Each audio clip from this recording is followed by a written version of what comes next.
वाले एनडीए वो कुछ नहीं कर पाएंगे, जिसको कहते हैं फेविकोल का जोड़ लग जाएगा।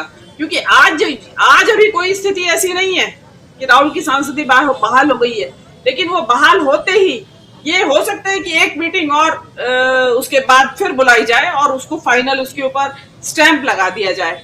तो मैं तो इस सारे डेवलपमेंट से काफी अभी तक जो चल रहा है, अगर कोई मेजर डेवलपमेंट ना हो, रात में पता चला सारे नेताओं के घर पे ईडी पहुंची हुई है अपने अपने अलग अलग स्टेट्स में, जितने भी यहाँ बेंगलोर में इकट्ठे हुए हैं, तो बात अलग है कि कुछ इसमें चेंज आ जाए या कुछ हो जाए। अदरवाइज मुझे नहीं लगता कि अब विपक्षी एकता को तोड़ने का कोई भी उपक्रम, जो आप लोग बता भी रहे हैं कि भाई अब राहुल की वजह से विपक्षियों को भी हिम्मत आई है कि डरो मत, तो वो अगर वो ईडी से नहीं डरते हैं और बदस्तूर यहाँ इकट्ठे होते हैं और जो कॉमन मिनिमम प्रोग्राम जिसकी आप भी बात कर रहे हैं उसके ऊपर कोई कंसेंसस बन जाती है, तो नथिंग लाइक दैट। और ये अभी तक तो लग रहा है कि जी, अभी मेरी आवाज आ रही है आपको? आवाज बढ़ा दीपक जी, अमलेंदु जी। हाँ, तो जो अभी तक मुझे यही लगता है कि एक पॉजिटिव है माहौल, क्योंकि काफी बड़ी संख्या में और मेजॉरिटी ऑफ पीपल आ गए हैं। पवार साहब आए नहीं है, और पवार साहब की पॉलिटिक्स मैं आपके चैनल पे शुरू से कह रही हूँ कि ये सब पवार साहब इतना ऐसा नहीं है कि वो बहुत इसमें विक्टिम है, कोई ऐसा कुछ नहीं है। और वो आज का जो डेवलपमेंट या कल से जो हो रहे हैं डेवलपमेंट्स, वो बता रहे हैं कि एवरीथिंग इज नॉट, ऐसा नहीं है what it appears to be, ऐसा नहीं है जो दिखाई दे रहा है। तो ये मेरा मानना है। जी राजीव जी।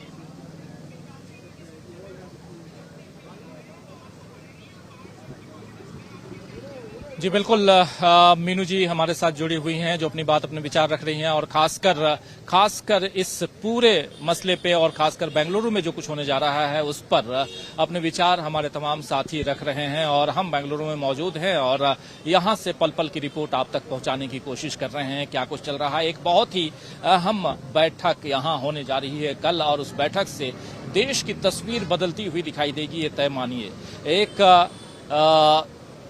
बीजेपी है जो पिछले यानी 2019 के चुनाव में 303 सीटों के साथ नंबर 1 पर बनी रही है। उसके साथ उनका जो एनडीए जो घटक दल है वो भी मिलकर के 353 सीटें उनके पास थीं।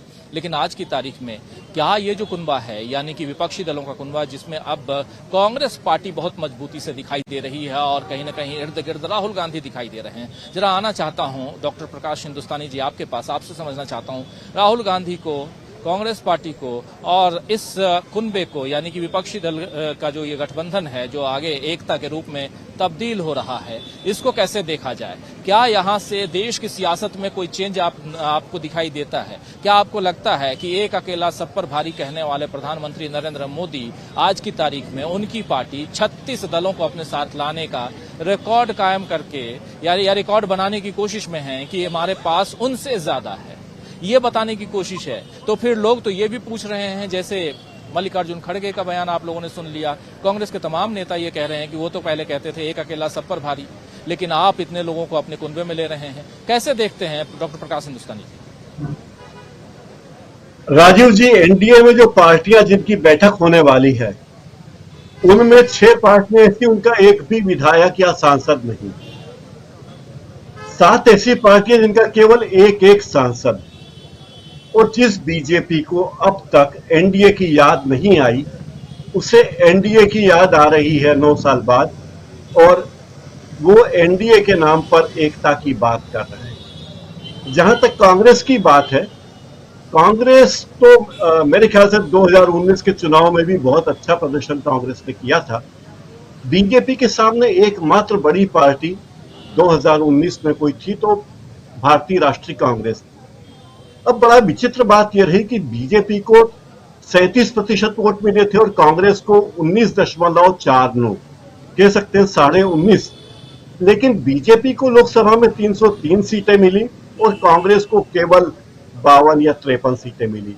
कायदे से कांग्रेस को 160 सीटें मिलनी चाहिए थी, इतने वोट उनको मिले थे, उतने प्रतिशत वोट मिले। और एक जोरदार बात मुझे ये लगती है राजीव जी कि 2019 के चुनाव में बीजेपी और कांग्रेस के बाद 2 number, 3 number, 4 number, 5 number, 6 number, 7, 8, 9 इन तमाम 7 पार्टियों को जितने वोट मिले, उन 7 के वोटों को अगर आप जोड़ लें तो उससे ज्यादा वोट अकेली कांग्रेस को मिले। यानी कह सकते हैं कि कांग्रेस अपने आप लीडर 19 में भी थी, अभी भी है। तो कांग्रेस लीडर थी ही और अभी भी है। ये कहा जा सकता है कि कांग्रेस अभी भी लीडर है ही।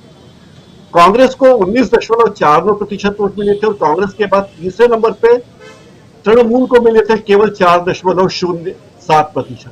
बहुजन समाज पार्टी को 3.63%, समाजवादी पार्टी को 2.55% और डीएमके को मिले थे 2.26, शिवसेना को 2.12।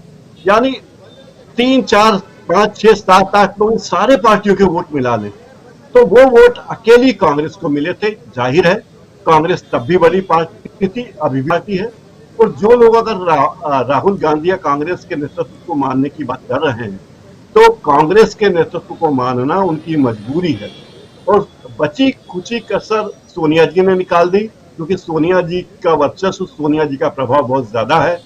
और जब वे बेंगलुरु पहुंची और वे जो डिनर होस्ट कर रही हैं, तो आप समझ सकते हैं सोनिया जी यूपीए की अध्यक्ष रह चुकी हैं और उनके नेतृत्व में सरकारें बनी है, तो उनका महत्व कितना ज्यादा है। मुझे लगता है कि ये बीजेपी को यूपीए से शिक्षा ली है बीजेपी ने और एनडीए के तमाम दलों की बैठक कर रही है दिखाने के लिए कि देखिए हमारे साथ इतनी पार्टियां, 3 दर्जन पार्टियां हैं। हालांकि जैसा कि मीनू का चिल्लर पार्टियां हैं ये, 10 रुपए का भी सिक्का होता है और 10 पैसे का भी सिक्का होता है, 54 का भी सिक्का होता है। तो किस सिक्के में कितना वजन है, वजन को देखा जाए तो ये यूपीए की बैठक, जो बेंगलुरु की बैठक है, ये बहुत महत्वपूर्ण है। राजू